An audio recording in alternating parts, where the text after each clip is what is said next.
इसी का अगर बाद में आप देखेंगे ना तो ये कि एक पॉलिटिकल एजेंडा निकलेगा बाद में, पहले बता दूं, बाद में पॉलिटिकल एजेंडा निकलेगा।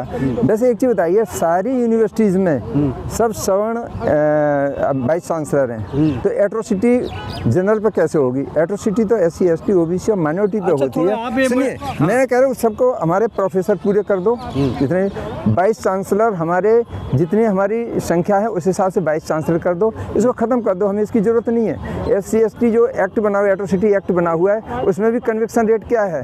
वो सिर्फ एक आईवास है, उससे कुछ नहीं होता है। आप ये बिल्कुल ख़त्म कर दो, हमारे प्रोफेसर पूरे कर दो, असिस्टेंट प्रोफेसर ये, उनके कितने बच्चों ने सुसाइड किया है बताइए? हमारे यहाँ जैसे पायल तड़वी है, रोहित वेमुला है, ऐसे कितने बच्चों ने सुसाइड किया हुआ है? हमारे बच्चों ने, उनके कितने बच्चों ने सुसाइड किया है? जब उनके ऊपर कुछ होता ही नहीं है तो उनके लिए अलग से कानून बनाने की जरूरत क्या हुआ? पहले ही सेफ हैं। वाइस चांसलर उनका बैठा है, प्रोफेसर उनका बैठा है, असिस्टेंट प्रोफेसर सारे उनके बैठे हुए हैं, तो उनके ऊपर एट्रोसिटी कहाँ से होगी? होगा उसमें, तो इसमें जो है बायसनेस होने की संभावना बहुत ही कम है। जैसे महिला है जी, जैसे कोई अन्य प्रदेश का है, कोई भाषा उसका अलग है, इस तरह से भेदभाव होता है ना सर? जो नेशनल यूनिवर्सिटीज़ में इस तरह की चीज़ें हैं तो उसके लिए कमेटी बनाई गई है, उसी कमेटी का वो सुरक्षा देने के लिए कानून बनाया, सुरक्षा देने के लिए बनाया गया है। और इवन जो हायर एजुकेशन जो भी इंस्टीट्यूट है उसके अंदर एक कमेटी बनेगी और उस कमेटी का भी, उसके ऊपर भी अपील है, उसके ऊपर एक अम्बुड्समैन बैठेगा। अम्बुड्समैन जो है कोई भी हाईकोर्ट जज जो होते हैं और रिटायर्ड जज होते हैं, वो होते हैं, तो वो बाकायदा उस चीज़ को देखेंगे कहीं गलत कानून का गलत फ़ायदा तो नहीं उठाया जा रहा है।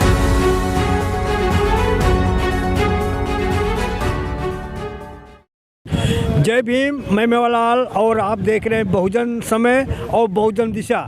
तो दोनों चैनल पे आपको ये जो वीडियो बन रहा है इसमें आपको देखने को मिलेगा। आपसे निवेदन है कि हमारा वीडियो अंत तक देखें, तभी आपको समझ में आएगा कि वकील साहब ने इस प्रकार रखा है।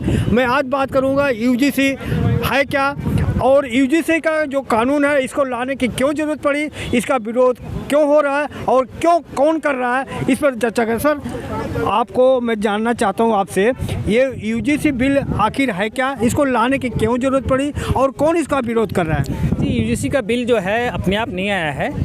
हमने देखा है कि UGC में जो उच्च शिक्षण संस्थाएं हैं उसमें भेदभाव होता था, जिसका नतीजा आपने रोहित वेमुला का कांड देखा था, और एक पायल ताड़वी थी, बच्ची ने सुसाइड कर लिया था, उसका भी केस आया था, जिससे जो है अनुसूचित जाति जनजाति के जो समाज के लोग जो है पीड़ित थे, उन्होंने सर्वोच्च अदालत का दरवाज़ा खटखटाया और उसमें बोला कि इस तरह का भेदभाव जो है UGC में उच्च शिक्षण संस्थाओं में होता है। तो सुप्रीम कोर्ट में एक PIL आई थी, जिस पे PIL पर सुप्रीम कोर्ट ने उसमें एक निर्णय दिया था और UGC को आदेश दिया था कि आप जो है जो 2012 का UGC का जो गाइडलाइंस है उसमें सुधार करें और उस पर एक नया नियम बनाए जिससे कि उच्च शिक्षण संस्थाओं पे भेदभाव ना हो। उसी को देखते हुए सुप्रीम कोर्ट का जो डायरेक्शन था, उसी डायरेक्शन के आधार पर UGC ने एक नया जो है गाइडलाइंस जारी किया है, जिसमें जो गाइडलाइंस है उसमें जो है SC ST और OBC के किसी भी के भी साथ जो है कोई भेदभाव ना किया जाए, उसका ध्यान रखा गया है। इसमें किसी के हक को मारा नहीं गया है और ना किसी को प्रताड़ित किया जा रहा है।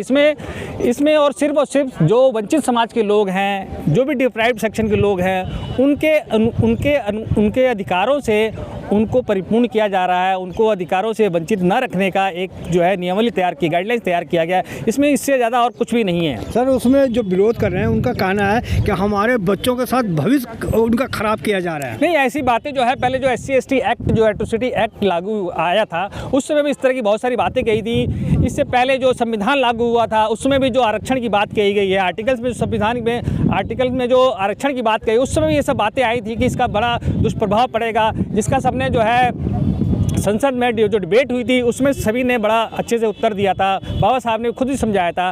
तो ऐसा नहीं है कि ये जो भी नियम कानून बनते हैं वो पब्लिक एट लार्ज पे बनते हैं, जो समाज का जो 85% का जो वंचित वर्ग के लोग हैं उनके हित में है, और मुझे नहीं लगता इससे किसी की जो हकों की हक मारा जा रहा है। सबको इसका साथ देना चाहिए। जहाँ तक रही आरक्षण की बात, मैं तो कहता हूँ हर किसी को आरक्षण मिल जाना चाहिए, जिसकी जितनी संख्या बारी उसकी उतनी हिस्सेदारी। इसी को देखते हुए हुए जो है आपकी जो सामान्य वर्ग को आरक्षण दिया गया है। आपके आरक्षण में कोई हकमारी नहीं कर रहा है। तो आप यूजीसी के बारे में कहा जा रहा है कि जो SC ST OBC को उसमें जोड़ दिया गया, लेकिन अगड़ी जात को इसमें नहीं जोड़ेगा, इसलिए उनको कहना है हमको बाइकाट करना। अगली आड़ी को अगली पीढ़ी, अगले जो जात के सामान्य वर्ग के लोग हैं उनको जोड़ने का कोई मतलब ही नहीं बनता है। क्योंकि वो हक से उनको वंचित नहीं किया गया है। उनके हक तो ऑलरेडी मिले जा रहे हैं, सब कुछ मिले जा रहे हैं। जो सदियों से जिन्होंने पाया है, जिन्होंने सदियों से नहीं पाया है, उसके लिए कानून बनते हैं, ना कि जो ऑलरेडी इसको भुगत जो सेवा कर रहा है उसके लिए बनते हैं। उनका ज़्यादा विरोध इसी बात का है ना, वो गलत, उनको गलत फहमी हो रही है। कोई आपका कहना मतलब उनको गुमराह किया जा रहा है। उनको गुमराह किया जा रहा है। उनको इससे किसी भी तरीके से डरने की आवश्यकता नहीं है। यदि वो देश हित में है तो इसका विरोध करना बंद करें, क्योंकि जो वंचित वर्ग के लोग हैं उनका सपोर्ट करना हर किसी का दायित्व बनता है। जो कमज़ोर वर्ग का भाई है उसको हमेशा सपोर्ट करना चाहिए। सर लास्ट सवाल आपसे, सर अगर बाय द वे उनके ऊपर गलत कोई नोटिस दे देता है तो कहाँ जाएं? उसके कानून बना हुआ है, उसके अंदर प्रोविज़न है, उसके अंदर कमेटी बनाई गई है। उसकी कमेटी जो देखेगी कि वो जो शिकायत आई है वो सही है कि गलत है। यदि सही पाई गई तो कार्रवाई होगी, गलत पाई गई तो वही खारिज कर दी जाएगी। इसमें उसका पूरा प्रावधान किया गया है। जो हमारे जो सामान्य वर्ग के भाई लोग हैं उनको भ्रमित किया जा रहा है।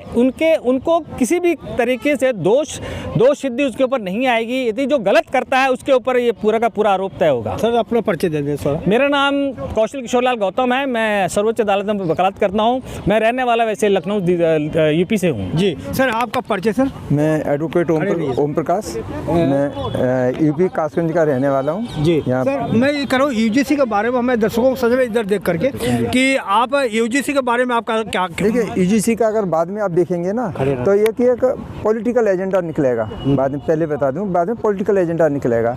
वैसे एक चीज़ बताइए, सारी यूनिवर्सिटीज़ में सब सवर्ण वाइस चांसलर हैं, तो एट्रोसिटी जनरल पर कैसे होगी? एट्रोसिटी तो SC ST OBC और माइनॉरिटी पे होती है। सुनिए, मैं कह रहा हूँ सबको हमारे प्रोफेसर पूरे कर दो, जितने वाइस चांसलर हमारे, जितनी हमारी संख्या है उस हिसाब से वाइस चांसलर कर दो। इसको ख़त्म कर दो, हमें इसकी ज़रूरत नहीं है। SC ST जो एक्ट बना हुआ है, एट्रोसिटी एक्ट बना हुआ है, उसमें भी कन्विक्शन रेट क्या है?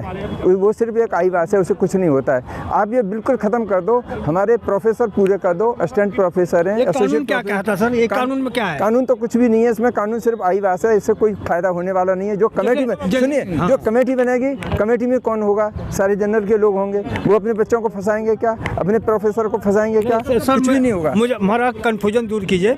जैसे ये कानून आया है कि लिंग भेद, जात भेद, भाषा भेद के सुरक्षा के लिए ये है, ऐसा कुछ भी नहीं है। क्या सुरक्षा है इसमें बताइए आप? मैं कह रहा हूँ जो कमेटी में बैठा हुआ है, जो जज भेदभाव होता है उसका तो सुरक्षा। जो जज बैठा हुआ है, जज कौन बैठा हुआ है? आप करिए, आप कोई भी कंप्लेंट की आपने, कमेटी में जो लोग बैठे हुए हैं वो किसके पक्ष में फैसला लेंगे? तो इसमें कुछ भी नहीं होने वाला है। जो जैसे एट्रोसिटी एक्ट है ना, SC ST एट्रोसिटी एक्ट, उसमें जिस तरह से कन्विक्शन रेट 2% भी नहीं है, ऐसे इसमें भी कुछ नहीं होना है। हम कह रहे हैं हमारे प्रोफेसर पूरे कर दो, वाइस चांसलर हमारी संख्या के हिसाब से कर दो, इस एक्ट को ख़त्म कर दो, हम इसकी ज़रूरत नहीं है। हमारे पास अपने वैसे ही एट्रोसिटी रुक जाएंगे। अभी भी जो उनके, आप कह रहे हैं कि उनके लिए भी कानून बनना चाहिए। उनके कितने बच्चों ने सुसाइड किया है बताइए?